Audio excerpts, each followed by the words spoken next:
What's going on, Bulls fans? Welcome to another episode of Chicago Bulls Central, your number one spot for everything Chicago Bulls related. I'm your host here, Hayes, and on today's episode, it's our Saturday episode, so that means we're diving into the mailbag. It's all voicemails, texts, and emails from listeners and viewers of Chicago Bulls Central. We got a wide-ranging view of topics today. We're going to be getting everything from the Bulls draft and free agency to will the Bulls be interested in Daniel Theis, to Chicago teams in general being cheap.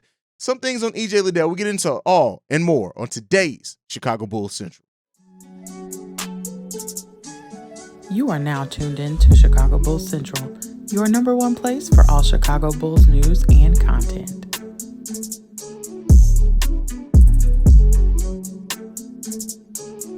All right, Bulls fans, so we are diving right in. Before we get into the voicemails today, I do want to talk about some of the things that have come out about the Chicago Bulls Summer League's team first practice. Now, usually I would not be covering anything like this. Usually it wouldn't be anything of note, and it really, I wouldn't say necessarily of note, but it does show some of the mindset and some of the maybe promising things from our young rookies. So coming out of this, we did have pressers from the Bulls first Summer League team practice. And one of the things that really stuck out to me here is the fact that apparently Dalen Terry and Patrick Williams were practicing with each other, and Dalen Terry was jaw-jacking at Patrick Williams, showing some of that promise, some of that grit as a player, some of that dog mentality in him that so many Bulls fans for so long said that the Bulls have needed, right? And that we wanted to see.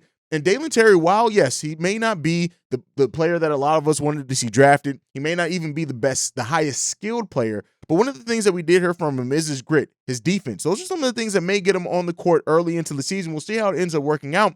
But to see him, talking crap to Patrick Williams, and, it was reported, too, that Patrick Williams was coming in like a third-year player, kind of showing out there. But, Dalen Terry doing his thing, and his teammates voted him as the hardest worker after the first practice. Listen, like I said, I don't want to read too much into this, especially when it's just a practice. It's all Bulls fans or people who potentially want to be on the Bulls Summer League coach, things like that are singing the praises of Dalen Terry. But it does show the mindset of Dalen Terry. And one of the things that also came out is that Dalen Terry and Justin Lewis apparently played in high school together. So some continuity already there. AK and Eversley may have done something underrated here. Now, some of the other things coming out of Summer League so far, and this is the Summer League head coach, John Bryant, said that Marko Simonovic looks great and has seriously worked on his body in the offseason. Now, this could be something that helps him get on the court and stay on the court and maybe be a little bit more effective as a scorer for the Chicago Bulls. Still, defense is probably going to be the thing for Marko Simonovic.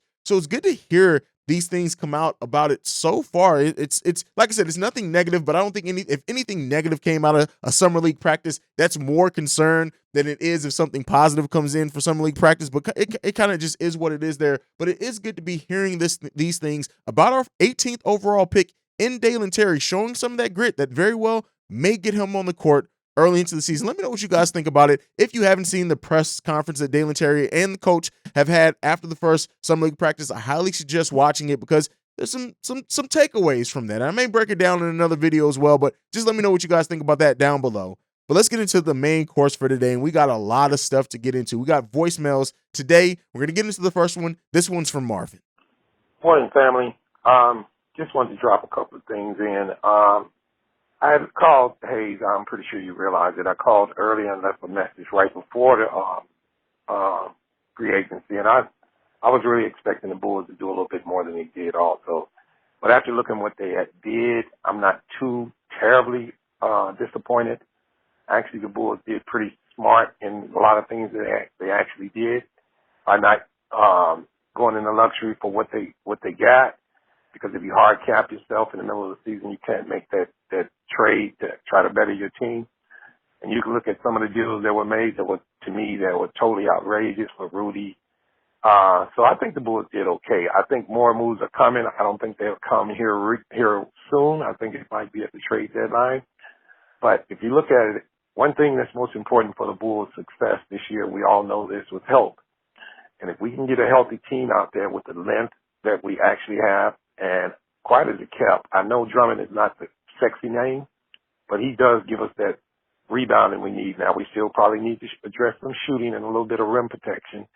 But him and Vooch combined, actually, Vooch averaged 1.2 blocks a game, and then Drummond 1 per game. And Drummond's size in itself would be a difference. He just deters guys from getting to the rim. So I think the Bulls did okay. I know it's not over yet as far as getting everything done, but I think the Bulls probably hold pat. We might go for a little small shooter. But you know how strapped we are with the cap. But I think they're running a pretty smooth ship now, guys, keeping everything under par. And let's see what we get done. Let's keep our heads on, guys. Let's not jump out the window yet. If you think about it, our team was pretty good when we were healthy. Let's see if we can run it back and then do something at the trade deadline to better our team. So let's keep our heads up, guys, and see what's going on. Peace. All right, Marvin the Motivator, always trying to be positive around here, and I do appreciate that from Marvin. I don't say that sarcastically, but saying, talking about what the moves the Bulls did make in free agency. And I've said this before. I've talked about this, and we have another voicemail on the negative side of things. They're asking some questions, and we're going to talk about that as well. But one of the things that coming in to this free agency, the things that we know we needed, right, is rim protection. And like I've said before, rim protection isn't just shot blocking. Rim protection also is keeping people from getting close to the rim. Draymond Green brings that. Draymond Green, I wish we had Draymond Green. Andre Drummond brings some of that with a block per game, Vooch a block per game. But again, not necessarily what we thought we were getting coming into this summer. But with that being said, the Andre Drummond pick, I still don't love it. I don't hate it either. It's kind of a wait and see thing for me. I'm going to give it the opportunity to see what it turns into, how it develops, and how it works out for this team. But one of the things that I do honestly think is that a lot of that may come. We still never really got to see Patrick Williams. Well, not for a long time. Patrick Williams as the starting four on this team. We got to see 15 games of it in the playoffs. There were some promising things there. Some things that you can see how him and Vooch could complement each other very well. Add in Drummond to that could change some things. We'll see what happens with that. One of the key things as well is Justin Lewis in this. Like, what is he? If he does make the roster, does he help with some of that as well? He theoretically could. Like I said, I'm not the biggest, I'm not the most positive, but I'm not negative either on it. I kind of just one of the sayings that for the people who get this reference, shout out to you guys. I'm not overwhelmed, I'm not underwhelmed, I'm just whelmed right now, and I'm taking the wait and see approach to really see what it turns into during the season. Because as we've seen before, and if you're an actual NBA watcher, you'll know that sometimes the sum of the parts work better than what you think those individual pieces may go to. Now, one thing that I will say is this as well, is that one of the things that we need better is point of attack defense. After Lonzo went down, some other things, there were several times in which Vooch just wasn't caught in great position, and that did contribute to the post defense that we've seen as well. So better perimeter defense, better defensive scheme overall. Sometimes the drop coverage, sometimes we don't need that Billy Donovan went to. A lot of those things changing could change a lot of the Bulls, and Andre Drummond coming in could bring a lot of things as well for what the Bulls do need. Now, he does bring toughness. He does bring some of that grit. Again, things that we said that we needed and wanted off the bench. So we'll see how it goes once the season started. You remember last season where a lot of people were down or wondering what that how Zach LaVine and DeMar DeRozan would actually work together. It turned out pretty well. So we'll see how it goes with Andre Drummond and what he actually brings to this team. And overall, whether it's progression from Lonzo, love to see some progression from Lonzo. We need an update on what's going on with him injury-wise. Hold on. I just noticed something.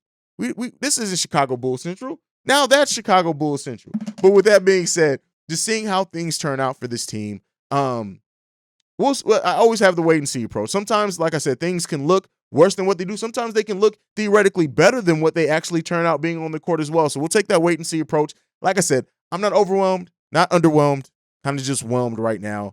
Taking it with that wait and see approach to see what we actually get. This next one's up. This one's from Shay, and Shay he wants to talk about somebody that the Bulls could potentially target.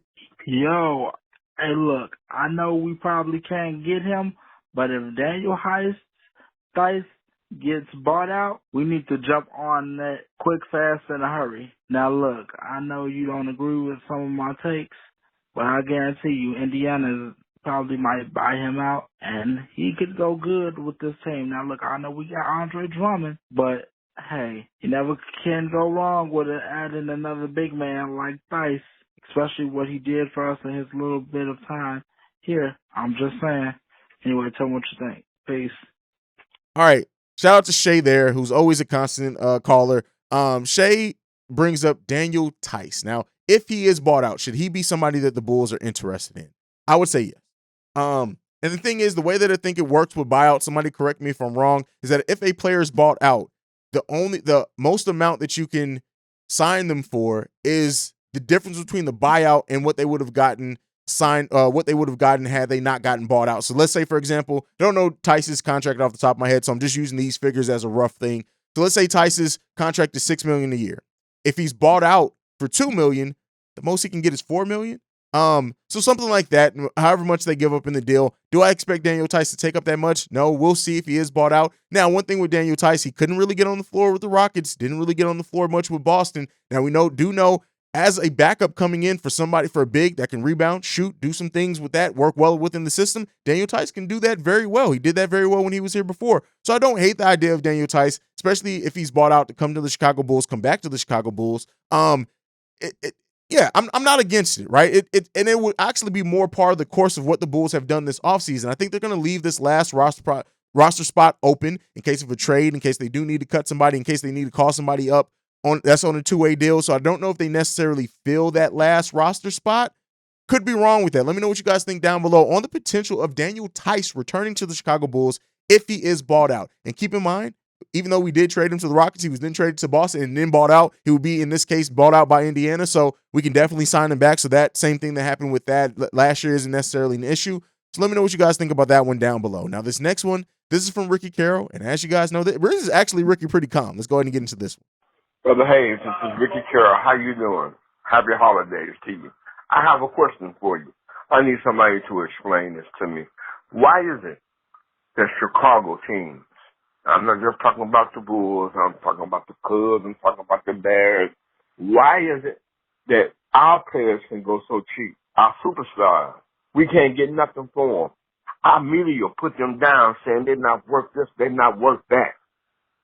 Why is it that someone else, if they had Zach LaVine and trade them, they could get 3 draft picks and a couple of players, and Chicago will be lucky if they can get a draft pick and a player and a number 2. Even with the Bears, the same thing. Superstars go in other teams, and they're very good players, and they can get some draft capital for them. But our teams in Chicago, look what the Cubs did. I don't care what nobody says. The Cubs got some good players, but they could have got more. I don't want to skip the subject too much, but because someone please explain it. You and the guy, the entertainer, this is a question I would like for you to ask at your convenience. Thank you. Peace. All right, shout out to Ricky Carroll for this. And he asked, why are Chicago teams so cheap? And I really thought about this one long and hard, right? For me, in my opinion, I think that looking at it objectively, for example, the Jimmy Butler trade, one thing that I think cost the Bulls possibly getting more assets back, and the reason why we had to give up a first-round pick in that, wasn't just because Gar impacts were bad GMs. Let's be clear here. They ran the team very badly. But I think had the Bulls waited till they actually extended Jimmy Butler, one thing that we're seeing is that when players that are on extensions, do have big contracts, have years left on their contracts, they are netting back more in trade assets. Now, yes, we wouldn't have probably gotten Zach. We wouldn't have drafted Laurie. Chris Dunn probably would have been exposed by then, so that trade could have looked completely different. But had the Bulls held on to Jimmy Butler until they actually did sign him to extension, now the extension may have not gone into effect, but till he was at least signed there and they had a little bit more insurance, we probably would have got more back for Jimmy Butler in that deal. Think about it. He ended up leaving Minnesota, right? They ended up having to send him away because of what happened there. So because of that, I do think that there is a space that, for example, in the Jimmy Butler thing, they gave him up too early. Derrick Rose. I mean, that trade is what it is. Derrick Rose was not being very effective there. He wasn't in New York long either.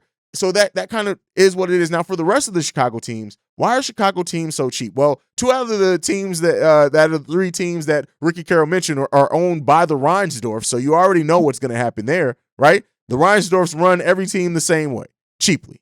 But outside of that, why are Chicago teams so cheap? That I have no idea with that. I wish I did have a better answer for that because that is a serious question, and that does plague a lot of Chicago teams. As far as the assets trading, giving things up, yeah, it just kind of is one of those things.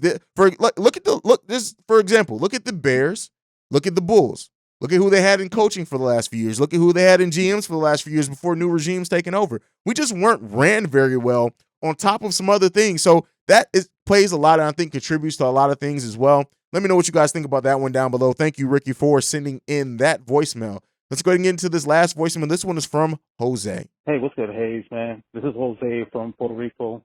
Shout out to you doing your thing right there in Chicago Bulls Central. Keep on doing your thing, bro. First off, I have a hot take, and I just have a comment regarding the EJ Liddell drama that the fans have right now. They saying that AK and Eversley should have drafted him. They had him come in when the prospects were coming in. They had him come in for a tryout, and obviously they saw something in him that didn't really pique their interest in drafting him.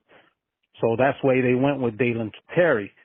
One thing I've learned about AK is, from his time in Denver, I mean, he's very thoughtful and methodical with the way he scouts people and everything they come up with just to make sure that they're drafting the right person. So I think that, we have to give him credit and, and just like you say, play that the waiting game to see what happens. Next is a hot take. I saw a comment on Sam Presti was making a press conference talking about JaMychal Green and how he's, I guess he's trying to trade him because he doesn't probably fit in what they're trying to do in OKC. So my hot take is, why doesn't Chicago come up with a trade involving Kobe and send him over to Denver to OKC? Send him over to OKC for JaMychal Green. Maybe ask them for a second round pick, in the process. I think that would be a good trade for both sides. One, OKC, they're getting younger, so they would want, younger players to fit their timeline. And in Chicago's case, they'll be getting a veteran who really doesn't miss a lot of games. And I guess he'd be a perfect fit, alongside Vooch or, spelling Vooch in a couple of occasions. So I don't know. Tell me what you think. And like I said, keep on doing your thing, bro. Shout out all the way from Puerto Rico. Peace. All right. So Jose has a hot take and a question there. So, a comment on the EJ Liddell thing. One of the things that I think about the whole EJ Liddell situation, me personally, I look at it as the Bulls got almost everything theoretically that EJ Liddell would have, theoretically on paper, right? We'll see what happens. Give by getting a undrafted rookie in Justin Lewis. Like, really, I've said it before. You guys go and look at Justin Lewis's tape, and then immediately following that, go and look at the tape from EJ Liddell. Very similar players. And Justin Lewis is a little bit bigger. He's younger. I would say that it looks like neither one is like a super athlete, but I would say that Justin Lewis looks like he may be a little bit more athletic as well than EJ Liddell. Now, EJ Liddell, I think, is a better defensive player than Justin Lewis is a defensive player, and Justin Lewis is a better offensive player than EJ Liddell is an offensive player. But with that being said, there's slight differences, but there's a lot of similarities there. So looking at that, the way that I see it is that, the EJ Liddell thing, it kind of just went the way that it went, right? That's just really what I can say from it. It went the way that it went. And Liddell, how's he going to work out? We'll see how it works out. We'll see how EJ Liddell works out. We'll see how Justin Lewis works out. If he turns into something, hey, the Bulls may regret it. They may not regret it. But the way that I sit on it now and where I stand on it is that I look at Justin Lewis as somebody who definitely can make this team. Whether it be this season or he spends a lot of the season down in the G League and comes up as a two-way player. But I see very high possibility for Justin Liddell. I just mixed the two players. Justin Lewis. Would I still have wanted the Bulls to draft EJ Liddell or try to acquire him? Absolutely. I'm not even going to lie to you guys there. But there's a lot to be said with Justin Lewis as well that I'm okay with. Now, Jose also mentions JaMychal Green and the Bulls possibly trading for him. Now, I looked at this contract. He's an $8.2 million contract. So with that being said, and it's an expiring contract, would I mind trading Kobe White for JaMychal Green? No, I wouldn't mind that at all. I actually like the idea of it. Again, not necessarily something that I think that I would look at and say, hey, this is a surefire thing that's just going to work. He's going to be great for the Chicago Bulls. Not necessarily saying that, but I am saying that I wouldn't mind having him on this team. Now, he was traded. Now, I think Jose left this before he was traded. So he was traded to the Oklahoma City Thunder, I believe. So he's on that team now. I don't know if he's going to be bought out or anything like that. But it's not a trade that I hate at all. Now looking at his numbers last year for Denver, he played in 67 games, started 8 of those games. He averaged 16 minutes in those games, shot the ball 48% from the field, 26% from 3, but that is the lowest of his career. He actually usually is around the mid 30s to almost 40% from 3. For his overall his career, he's 36% from 3. So that was a down year from 3 from him. And then also 87% free throw shooter. He averaged 6.4 points off the bench. Now, the only thing with that, the most he's ever averaged in this season, the only time he's ever averaged double digits is 10.3 points per game, and he started 54 out of 55 games. That was in 2017, 2018.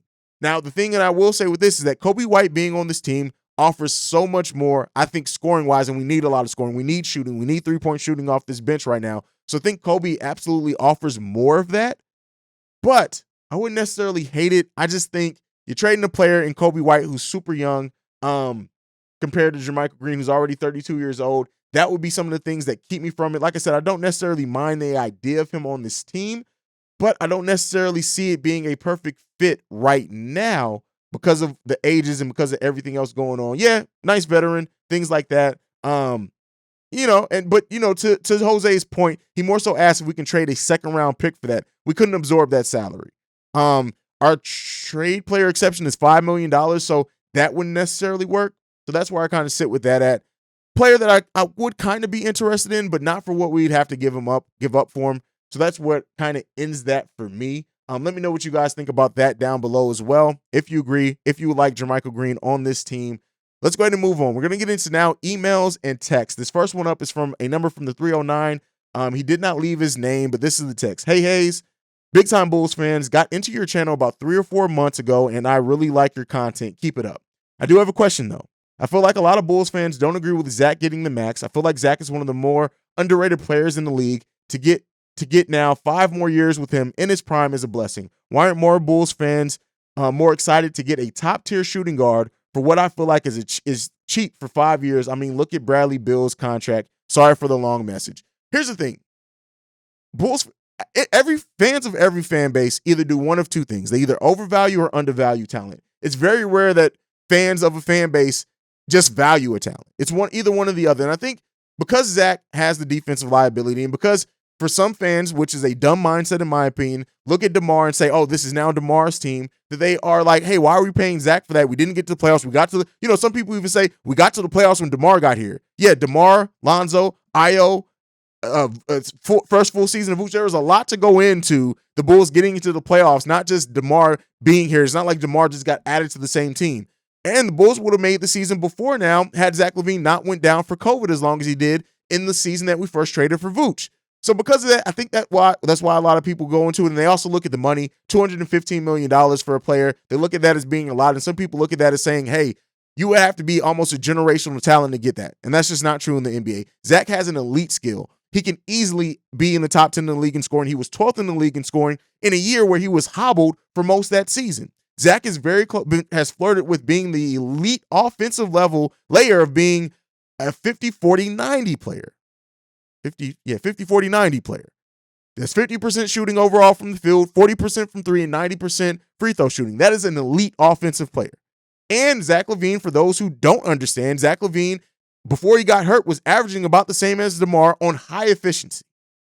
So yes, Zach is worth the max. And a lot of Bulls fans don't understand it. For the Bulls fans that just, either look at the box score, just look at the fact that the Bulls didn't make the playoffs for Zach's first handful of years here, things like that. That is why you see a lot of Bulls fans that are kind of down, so to say, on Zach LaVine's potential and him getting that super max. But at the end of the day, he got the max. He's here. Whether people are high, low on it, at that point, it doesn't even matter. It does not matter because it is what it is. And Zach LaVine's going to be a Bull for a very long time. All right, let's go ahead and get to the next one. This one is from the 708. He says, what's up, Hayes? Do you think Vooch, P. Will, and some other guys not being in Zach's return vid means anything, or am I just overanalyzing? Again, didn't leave his name, but from the 708, you are absolutely overanalyzing. Half the team wasn't in that video. There were like 3 players' faces, a coach, and Benny the Bull in that video. So no, Vooch not being in the video doesn't mean anything. More than likely, Zach probably didn't even make that clip. That's why Clutch Sports logo was in the right-hand corner of it. If anything, they found players that they can get the reactions that they wanted out of it, because Vooch kind of always makes the same look on the court. That's probably why you didn't see Vooch's or anybody else's face in the video. It was just the thing of they got the reactions who they needed and who they probably find the facial reactions from. That's my opinion. Again, let me know what you guys think about it down below. This next one, this one is from the 601. This is actually, he did Bright to MC. He says, mad homage, great show. I appreciate that. Thank you for leaving that voicemail. Thank you for uplifting. Listen, I appreciate that so much. That means a lot coming from anyone who appreciates the content here at Chicago Bulls Central. All right, next one. This one is from the 312. And again, didn't leave the name. Leave your guys' name. I want to shout you guys out other than your number. But this one is, good afternoon, Hayes. Please do a show on 611 Ford. Verns, I'm not going to pronounce that name, a serious prospect for the Bulls. He was signed by the Windy City Bulls towards the end of the season. From little that was available online, it appears he grew an inch, making him 6'11", with his age being 21 and skill set of ball handling, passing, and average to good shooting. He would appear to be a player the Bulls should work with. What do you think of him as an NBA prospect with the Bulls? All right. Here's what I'll say, is that it seems like AK and Eversley, whether this is because of them or a franchise thing, is that they're actually using the G League as a developmental league. And shout out to Pat, the designer, who's been calling for this for a while. They're actually using it to bring in talent, not just to fill rosters, not just to have a G League team to just have one, but to actually bring in prospects to say, hey, if they do turn into something, we can take a look at them. We can try to cultivate that here to see if we can get something out of them. And a lot of more teams in the NBA are doing this as well. This is what I think you're seeing from this. It's just that turning, that thing turning from the G League just being a thing to teams now seeing, hey, no, we can actually develop and cultivate players down here in the G League. Now, he also says, make sure you check out the Summer League roster for McCurr Maker and Akadagok, 6'11", I'm sorry, 7 foot and 6'11". Yeah, I've seen it. And we're going to cover the Summer League like we would games, live season games. So I'm going to have coverage of every Summer League game. If I can get to it right after the game, I will. We'll see how quickly I can get to it, but expect breakdowns of every Summer League game, and I will be talking about the prospects down there. All right, this one is from the 773. This one is, good morning. A good player the Bulls should seek is Kyle Kuzma. Kyle Kuzma's contract, $13 million, is not going to happen. I'm just going to leave it at that. Would I like the idea of Kyle Kuzma coming off the bench for the Chicago Bulls? Abso-fucking-lutely. Is it going to happen? No. Just because of that contract is going to keep it from happening. Not to say that I would not like to see him. I absolutely I like his skill set a lot, but I don't necessarily see him coming to the Chicago Bulls. But I do like him as a prospect to see what he could bring in. All right, this last one is from the 773 as well. This one is, what up, Hayes? Just wanted to address your idea of bringing Otto Porter. That's a hard no. He was with the Bulls for 3 years and still didn't play in 80 games. I know you and Pat think he's improved greatly since he got finished warming our bench. I really feel like Otto didn't want to be on the floor playing for Jim Boylan, but since he took the bag, I think he should have tried. Yeah, the Bulls didn't have the best medical staff, but the team was being overseen by Midwest Orthopedic and rushes at their team docs. I've seen firsthand what they can do and what great care they took of Jimmy. So no, 9, and absolutely not. Just take my on it. Bobby the Enforcer, Thagic, yes. Thanks for listening. Oh, that's from BJ. He did leave it at the end. BJ. Here's what I'll say. It doesn't matter. Like, we got to stop holding on to players. Every situation doesn't work out for players. Otto Porter Jr. ended up going to Toronto, I believe. Shout out to him for getting that check. But no, Otto Porter has changed. He was able to stay healthy because his role was much less, and we didn't give him that contract. We traded for him. Remember, we got him in the Gafford trade. So it's a completely different situation. He was hurt. Players can't control being hurt. That's it. He was hurt. But guess what? He is healthier now, and he's a heck of a bench role player. We needed Otto to be the second leading scorer at that time. That's come and gone. We don't need him to be that anymore. If we would have signed him. Again, this is all for naught because it's all over and done with. But again, we gotta let that go. All right, last one. This one is actually email from Michael Korn. He leaves this. Hayes, I have become a fan of your show. For free agency, sign Zach, sign Mo, length in shooting, sign Carmelo, can still shoot and mentor P. Will. Get healthy Lonzo, will be entertainment and potentially good ball with Zoe, Mo, and Melo on the floor. Unfortunately, Melo could still possibly happen. To my knowledge, Melo is not signed. Mo Bamba re-signed with the Orlando Magic, and we do need to get Zoe back healthy. We signed Zach, so about half of what you said happened. Do I like the idea of Carmelo Anthony coming to this team? If it's a veteran minimum deal, absolutely. Absolutely. I know some people are down on Melo. I think that, again, having Melo on this team, replacing like that Matt Thomas role could be huge. Do I want to see Melo necessarily as somebody we need to depend on for 15 minutes a game? Right? It could be better than Dalen Terry for sure. It could be better than could it be better than Kobe White? Could he score more than Kobe White? I don't know. But I do like the idea of Carmelo possibly coming to this team on a veteran minimum deal. I just don't know if he'll take that. We'll see what the market is set for Carmelo. We'll see where he ends up going. It's probably not going to be here because, like I said, with the Bulls, I do expect them to keep that last roster spot open. But let me know what you guys think about that down below. That is it. That was our most jam-packed mailbag episode yet. Got to everything. Text, voicemails. I did expect for this one to be jam-packed considering the draft and free agency happened since the last mailbag episode. Thank you for everyone who contributed to that mailbag episode. And we'll talk about how you can contribute to this mailbag episode, which goes down every Saturday in the future. I want to hear from more of you guys more consistently as we lead into the season, especially as I get ready to cover the Summer League games. But that's it for me for today. You can follow me personally at CEO Hayes, at CEO Haize. You can follow the show at Bull Central Pod. You can send us any feedback, questions, comments, concerns, bullcentralpod@gmail.com. And lastly, if you want to leave a text and or voicemail, you can do so at 773-270-2799. Thank you for tuning in to Chicago Bull Central today. Thank you for just being a listener and contributing to this building community. Like I like to end every episode on, go Bulls, see red. Love you guys. Peace, y'all. This has been a presentation of the Breaks Media.